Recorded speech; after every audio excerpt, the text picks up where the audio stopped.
Welcome to the Jali podcast. I'm your host, Melyssa Barrett. This podcast is for those who are interested in the conversation around equity, diversity, and inclusion. Each week, I'll be interviewing a guest who has something special to share or is actively part of building solutions in the space. Let's get started. Welcome to another episode of the Jali podcast, where we explore the power of voice, community, and action. I'm your host, Melyssa Barrett, and today we're diving deep into a critical conversation about the upcoming election. An election that, make no mistake, is about more than just choosing the next president of the United States. It's about shaping the future of our communities, our schools, our courts, our environment, and the very foundations of justice and equality in this country. So let's start with the basics. Why vote? It might seem like the answer is obvious, but it's worth repeating, especially when we think about the struggles that came before us. African Americans didn't always have the right to vote. Women either. Our ancestors fought, marched, and bled for the chance to be counted. The 15th Amendment, passed in 1870, was supposed to grant African Americans the right to vote, but Jim Crow laws, intimidation, and systemic disenfranchisement kept that promise out of reach for decades. It wasn't until the passage of the Voting Rights Act of 1965, with leaders like Dr. Martin Luther King Jr., John Lewis, and Fannie Lou Hamer, that Black Americans truly began to see our voices reflected in the political process. Their sacrifices and the sacrifices of so many others paved the way. But the fight isn't over. Today, we're seeing new challenges to voting rights, from gerrymandering to voter ID laws, and the reduction of polling places, particularly in Black and Brown communities. Voting is a way to resist. So why is it important to vote up and down the ballot? The President of the United States is certainly important, but change often starts locally. That's where the power of your vote is magnified. Local officials like mayors, city council members, judges, district attorneys, and school board representatives have an immediate impact on our daily lives. They determine how our communities are policed, how our schools are funded, and how the courts treat our brothers and sisters. In short, these officials make decisions that affect everything from the justice system to housing policies and even our access to clean water.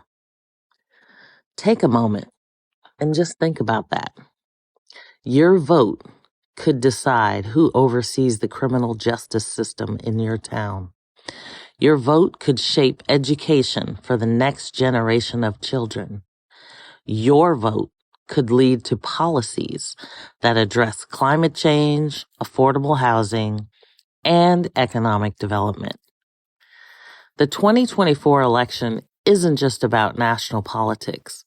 It's about making sure that every level of government reflects our needs, our struggles, and our aspirations.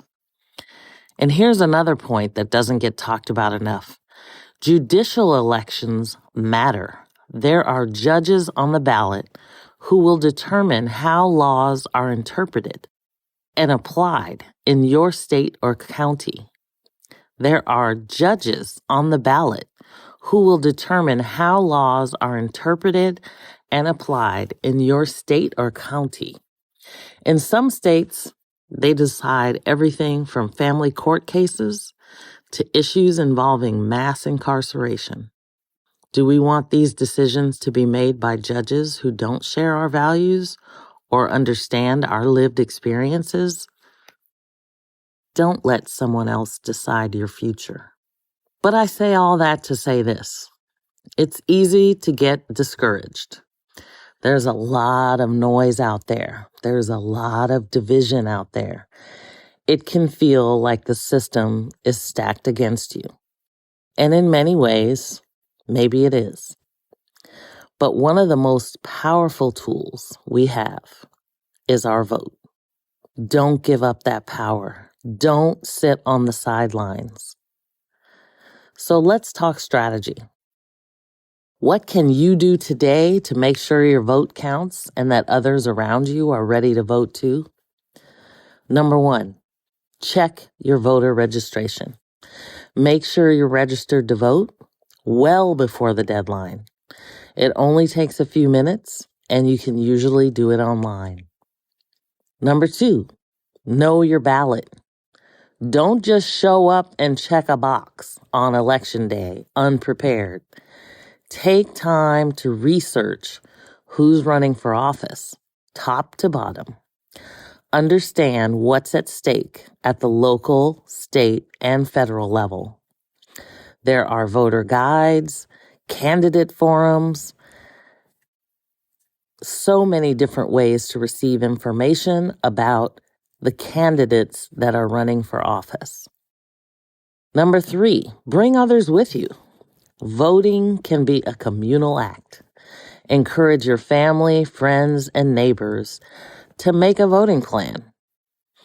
They don't have to vote like you vote, but let's get everyone out to vote. Even offer to carpool to the polls. Remind folks about the mail-in voting or early voting. We have those options. Number 4, stay engaged. Even after Election Day, hold your elected officials accountable. Attend city council meetings, join community organizations, and stay informed on the issues that matter most to you. We have to keep the momentum going.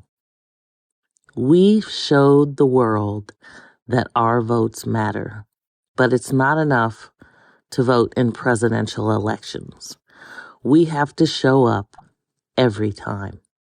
We have to let our elected leaders know that we're paying attention and that we demand action on the issues that affect our communities. To those who think that their vote doesn't matter, I say this. Look at history. Look at the countless moments that were driven by collective action, often sparked by a single vote or a small group of committed individuals. To the young people that are listening, especially, you are the future. You are the present. Your generation has the power to reshape this nation. Don't let apathy or disenfranchisement take that away from you. Your voice matters. Use it. As we close out today's episode, remember this. Voting is not just a right, it's a responsibility.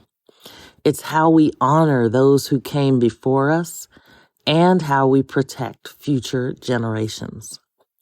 So in the upcoming election, don't just vote for the next president. Vote for your future. Vote for your community. Vote for the changes you want to see. And when election day is over, keep pushing. Our work doesn't stop at the ballot box. It's just the beginning. Thanks for tuning in to the Jali podcast. I hope I have inspired you to get involved, stay informed, and most importantly, vote.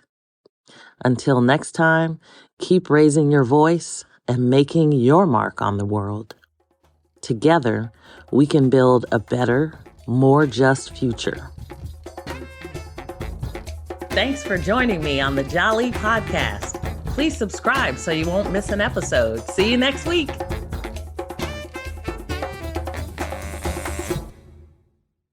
This podcast is a part of the C-Suite Radio Network. For more top business podcasts, visit c-suiteradio.com.